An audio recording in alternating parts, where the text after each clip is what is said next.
Hi అండి, నమస్తే. Welcome to Devi smart kitchen. ఈరోజు వీడియోలో కూడా ఎప్పటిలాగే మంచి మంచి చిట్కాలను అయితే మీతో షేర్ చేసుకోబోతున్నానండి. సో వీడియోని ఎక్కడ స్కిప్ చేయకుండా లాస్ట్ వరకు చూసేయండి. ఇందులో ఫస్ట్ టిప్ వచ్చి, మన ఇంట్లో బ్యాంగిల్స్కి సంబంధించిన ఆర్గనైజర్ ఏమీ లేనప్పుడు బ్యాంగిల్స్ అన్నింటినీ కూడా ఇలాంటి బాక్సుల్లో వేసుకుంటాం కదండి. అలా వేసినప్పుడు ఏమవుతుందంటే బ్యాంగిల్స్ అన్నీ కూడా ఒకదానికొకటి కలిసిపోతాయి. మళ్ళీ మనం తీసుకున్నప్పుడు అయితే ఇబ్బంది పడుతూ ఉంటాము. దీనికోసం అయితే ఈ చిట్కా ట్రై చేయండి. మన ఇంట్లో వేస్ట్గా పడి ఉన్న హెయిర్ బ్యాండ్స్ అయితే ఉంటాయి కదా, ఈ హెయిర్ బ్యాండ్ని గాజు లోపల నుంచి ఈ విధంగా పెట్టేసి దీనికి ఒక పిన్నీస్ని అయితే పెట్టేయండి. ఇలా చేయడం వలన మనం ఎక్కడికైనా హడావుడిగా ఫంక్షన్కి వెళ్ళాల్సి వచ్చినప్పుడు కూడా బ్యాంగిల్స్ అనేవి వెతుకోవాల్సిన అవసరం లేకుండా అన్నీ ఒక చోటనే ఉంటాయి. అలాగే నెక్స్ట్ టిప్ వచ్చి, మనం కుక్కర్లో రైస్ కానీ లేదా పప్పు కానీ వండినప్పుడు విజిల్ వచ్చినప్పుడు దానంతట వాటర్ కానీ లేదా పప్పు లాంటిది కానీ ఈ కుక్కర్ మూత నిండా స్ప్రెడ్ అయిపోతుంది కదా, అలా అవ్వకుండా ఉండాలంటే ఈ చిట్కా ట్రై చేయండి. దీనికోసం ఒక క్లాత్ని, అంటే ఆ కుక్కర్ మూతకి సరిపడా క్లాత్ని తీసుకుని మధ్యలో ఈ విధంగా హోల్ పెట్టుకుని దానిపైన పెట్టేసేయండి. నేను ఇంట్లో ఇక్కడ ఓల్డ్ టీషర్ట్ ఉంటే ఆ టీషర్ట్ని కట్ చేసి ఈ విధంగా సెట్ చేసుకున్నాను. ఇలా చేయడం వలన విజిల్ వచ్చినప్పుడు ఈ క్లాత్ మీదే వాటర్ పడుతుంది కానీ మూత మీద అయితే పడదు. అసలు మూత మనం పైన వాష్ చేయవలసిన అవసరం కూడా ఉండదండి, అంత నీట్గా ఉంటుంది. చూసారు కదండి, చుక్క నీరు కూడా మూత మీద అయితే పడలేదు. అలాగే నెక్స్ట్ టిప్ వచ్చి, మనం మార్కెట్ నుంచి ఎండుమిర్చిని తెచ్చుకున్నప్పుడు అలాగే ఉంచేయకుండా ఇలా ముక్కల కింద కట్ చేసేసుకుని ఒక డబ్బాలో వేసుకుని స్టోర్ చేసుకుంటే కనుక మనం పోపుల్లో వేసుకోవడానికి అది చాలా ఈజీగా ఉంటుంది. ఈ ఎండుమిర్చి పాడైపోకుండా కొన్ని రోజుల పాటు ఫ్రెష్గా ఉండాలంటే వెల్లుల్లి తొక్కలు ఉంటాయి కదండి, అంటే వెల్లుల్లి నుంచి వచ్చిన పొట్టు ఉంటుంది కదా, ఆ పొట్టుని ఇలా మధ్య మధ్యలో కొద్ది కొద్దిగా వేసుకుని ఈ ఎండుమిర్చి ముక్కల్ని ఇందులో వేసుకుని మూత పెట్టేసి స్టోర్ చేసుకుంటే కనుక ఎండుమిర్చి మనకి చాలా ఫ్రెష్గా ఉంటుంది. అలాగే నెక్స్ట్ టిప్ వచ్చి, మన ఇంట్లో ఇలా లూజ్గా ఉన్న డబ్బాలు కానీ లేదా బాక్సులు కానీ ఉంటాయి కదండి, వాటిలో మనం ఏమైనా స్టోర్ చేసుకుందామన్నా గాలి వెళ్ళిపోతుంది కాబట్టి స్టోర్ చేసుకోవడానికి ఉండదు. సో దానికోసం అయితే ఈ టిప్ ట్రై చేయండి. ఇంట్లో ఏదైనా టిష్యూ పేపర్ కానీ లేదా న్యూస్ పేపర్ కానీ లేదా ఒక కవర్ లాంటిది కానీ దానిపైన పెట్టేసి లోపల మనం ఏమన్నా వేసుకున్నా కానీ అలాంటి కవర్ ఒకటి పెట్టేసి పైన ఈ విధంగా మూత పెట్టేస్తే కనుక చాలా టైట్గా ఉంటుంది. అలాగే నెక్స్ట్ వచ్చి, ఇంట్లో ఉన్న గ్యాస్ సిలిండర్కి గ్యాస్ లెవెల్ ఎంత ఉందో ఎగ్జాక్ట్గా ఎవరికి తెలియదు కదండి. దీనికోసం అయితే ఈ ట్రిక్ అయితే ట్రై చేసి చూడండి. దీనికోసం కొద్దిగా వాటర్ తీసుకుని గ్యాస్ సిలిండర్ పైనుంచి ఈ విధంగా వాటర్ అయితే వేసుకోవాలండి. ఇక్కడ నేను ఫుల్ బండకి వాటర్ వేసి చూపిస్తున్నాను. అదే మనం కిచెన్లో ఉన్న సిలిండర్కి అయితే వాటర్ ఈ విధంగా వేస్తే మొత్తం కిచెన్ అంతా అయిపోతుంది కాబట్టి అలా వేయకుండా ఒక తడి క్లాత్ పెట్టి తుడుచుకుంటే సరిపోతుందండి. దాన్ని బట్టి మనం గ్యాస్ లెవెల్ ఎంత ఉంది ఏంటి అనేది తెలుసుకోవచ్చు. ఇక్కడైతే నేను 2 సిలిండర్స్ అయితే తీసుకున్నానండి. ఒకటైతే ఫుల్గా ఖాళీ అయిపోయింది. ఇలా లెఫ్ట్ సైడ్లో ఉన్నదైతే ఫుల్ బండ్ అండి. ఇప్పుడు ఈ రెండింటి మీద కూడా మీకు వాటర్ వేసి అయితే చూపిస్తున్నాను. ఫుల్ బండ చూడండి, కొద్దిగా వాటర్ అనేది మనకి తడిదనం అనేది కనిపిస్తుంది. అంటే ఈ సిలిండర్లో మనకి గ్యాస్ ఎక్కడి నుంచి ఉందో అక్కడి నుంచి కూడా మనకి ఈ తడిదనం అంతే కనిపిస్తుంది. ఈ ఖాళీ అయిపోయిన బండి అయితే చూడండి మొత్తం డ్రై అయిపోయింది. మనం ఇలా వాటర్ వేసి టెస్ట్ చేసినప్పుడు ఫ్యాన్ లేకుండా చూసుకోండి, ఫ్యాన్ ఉంటే త్వరగా ఆరిపోతుంది కాబట్టి. ఫుల్గా ఉన్న బండ్లు అయితే గ్యాస్ ఫుల్గా ఉంది కాబట్టి ఈ తడిదనం అనేది కొద్దిసేపు ఉండి తర్వాత అయితే డ్రై అయిపోతుంది. మనం గ్యాస్ని ఎప్పుడైనా చెక్ చేసుకోవాలంటే ఈ విధంగా అయితే చెక్ చేసుకోవచ్చు. చాలా ఈజీ ప్రాసెస్ అండి. అలాగే నెక్స్ట్ టిప్ వచ్చి, మనం గ్యాస్ సిలిండర్ని ఎన్ని రోజులు వస్తుంది ఏంటి అనేది మర్చిపోతూనే ఉంటాము. ఒకవేళ అలా మర్చిపోకుండా ఏదైనా పేపర్ మీద కానీ బుక్ మీద కానీ రాసుకుని పెట్టుకున్నా కానీ అది ఎక్కడ పెట్టేస్తామో మనకే గుర్తుండదు. అటువంటప్పుడు ఇలా ట్రై చేసి చూడండి. గ్యాస్ సిలిండర్ పైన ఏదైనా డబుల్ సైడెడ్ టేప్ అంటించేసి దానిపైన మనం సిలిండర్ని ఎప్పుడు ఆన్ చేసాము, అంటే ఎప్పటి నుంచి స్టార్ట్ చేసామనేది ఒక డేట్ వేసేసుకుని దాని మీద స్టిక్ చేసేసుకోండి. ఇలా చేయడం వలన డేట్ అనేది మనకి చూడగానే కనిపిస్తుంది కాబట్టి మన పని అనేది చాలా ఈజీ అవుతుంది. అలాగే నెక్స్ట్ టిప్ వచ్చి, మనం గుడ్లని ఉడకబెట్టిన తర్వాత దీని మీద ఉండే పెంకు తీయడానికి అయితే కొంచెం కష్టమవుతుందండి. దీనికోసం మనం ఉడకబెట్టిన ఎగ్ ఏమాత్రం డ్యామేజ్ అవ్వకుండా ఈ టిప్ అయితే ట్రై చేయండి. దీనికోసం ఇక్కడ నేను ఒక కొబ్బరి చిప్పని అయితే తీసుకున్నాను.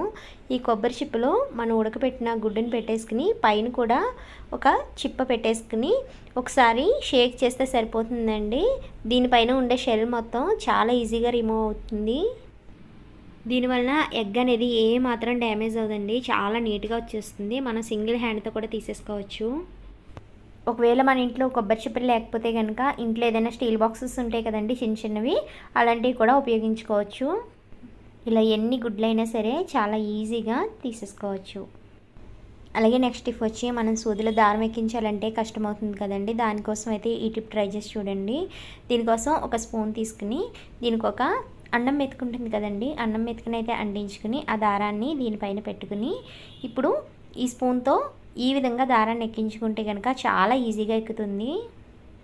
ఎందుకంటే మనం స్పూన్కి పెట్టిన అన్నం మెతికి ఈ దారం స్టిఫ్గా అంటుకుని ఉంటుంది కదా, సో అందుకని ఈజీగా సూదిలోకి దారం అయితే ఎక్కుతుంది.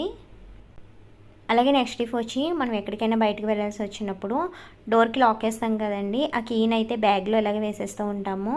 మళ్ళీ తర్వాత మనం బ్యాగ్లోంచి ఏమైనా వస్తువులు తీసినప్పుడు అది చేజారిపోవచ్చు, లేకపోతే మనం ఇందులోంచి తీసుకోవడానికి కష్టం అవుతుంది కదా.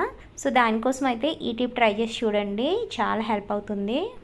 దీనికోసం ఈ కీకి అయితే ఒక పిన్నిస్ని అయితే పెట్టేసేయండి. పిన్నిస్ని పెట్టిన తర్వాత మనం ఎలాగో హ్యాండ్ బ్యాగ్లో కర్చీఫ్ని అయితే పెట్టుకుంటూ ఉంటాం కదా, ఆ కర్చీఫ్కి ఈ పిన్నిస్ని అయితే ఈ విధంగా పెట్టేసుకోండి. ఇలా పెట్టుకుని ఈ కర్చీఫ్ని ఇలా హ్యాండ్ బ్యాగ్లో పెట్టేసుకోవడం ద్వారా కీ అయితే మనకి ఎక్కడికి మిస్ అవ్వదు. అలాగే మనం తిరిగి కీని తీసుకున్నప్పుడు కర్చీఫ్తో పాటు తీసుకుంటాం కాబట్టి మనం అంత శ్రమ పడవలసిన అవసరం కూడా ఉండదు. అలాగే నెక్స్ట్ టిప్ వచ్చి మన ఇంట్లో అయితే ఇలా చిన్న చిన్న పర్సులు అయితే ఉంటాయి కదండి, మనం బయటికి పని మీద వెళ్ళినప్పుడు ఈ పర్సులను అయితే ఇలా డైరెక్ట్ పెట్టేసుకోకుండా బ్యాగ్కి వెనక భాగంలో ఇలా ఒక పిన్నిస్తో స్టిక్ చేసుకుంటే కనుక మనం ఇందులో కాయిన్స్ వేసుకున్నా లేకపోతే ఇంటికి సంబంధించిన కీస్ వేసుకున్నా కూడా మనం ఎక్కువగా వెతుక్కోవాల్సిన పని ఉండదు, ఈజీగా తీసుకోవడానికి ఉంటుంది. ఎప్పుడైనా ఆటోలకి చేంజ్ ఇవ్వాల్సి వచ్చినా కానీ కాయిన్స్ అది ఇందులో వేసుకుంటే కనుక మనకి చాలా ఈజీగా ఉంటుంది.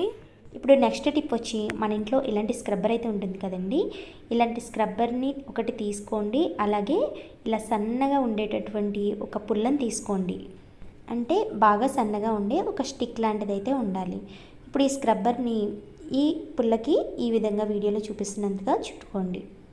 ఈ స్క్రబ్బర్ ఈ పుల్లకి చుట్టినప్పుడు పుల్ల అయితే లోపలికి ఉండాలండి, స్క్రబ్బర్ అనేది కొంచెం పైకి ఉండాలి. ఇలా టైట్గా చుట్టుకున్న తర్వాత దీనికి పైన ఒక రబ్బర్ బ్యాండ్ అయితే వేసేయండి. అలాగే దీనికి కింద భాగంలో కూడా ఒక రబ్బర్ బ్యాండ్ వేసేస్తే ఈ స్టిక్కి ఈ స్క్రబ్బర్ గట్టిగా పట్టుకుని ఊడిపోకుండా బాగా స్టిక్గా ఉంటుంది. ఇప్పుడు మన ఇంట్లో స్టీల్ వాటర్ బాటిల్స్ అయితే ఉంటాయి కదండి, వీటిని లోపల వరకు క్లీన్ చేయడం అయితే కుదరదు, అంటే మనం చేయి పెట్టి క్లీన్ చేసే అంత వీలైతే ఉండదు. కాబట్టి మన ఇంట్లో ఇలాంటి స్టిక్ ఉండి ఈ విధంగా రెడీ చేసుకుని ఇలా క్లీన్ చేసుకుంటే కనుక మనకి వాటర్ బాటిల్స్ చాలా ఈజీగా క్లీన్ అవుతాయండి. ఇలా వాటర్ బాటిల్సే కాదండి, ఏవైనా ఆయిల్ క్యాన్స్ కానీ లేకపోతే మనం చెయ్యి పెట్టడానికి వీలు లేనటువంటి బాటిల్స్ ఉంటాయి కదా, అలాంటివి క్లీన్ చేసుకోవాల్సి వచ్చినప్పుడు ఈ టిప్ అయితే ట్రై చేయండి, చాలా బాగా వర్కౌట్ అవుతుంది. ఇప్పుడు నెక్స్ట్ టిప్ వచ్చి ఈ స్టీల్ వాటర్ బాటిల్కి మూతకున్న రబ్బర్ లూజ్ అవ్వడం వలన లేదా అరిగిపోవడం వలన మనకి ఈ బాటిల్లో వాటర్ వేసినా కానీ కారిపోతూ ఉంటుందండి, అంటే మన హ్యాండ్ బ్యాగ్లో పెట్టుకున్నా కానీ అది తడిచిపోతూ ఉంటుంది.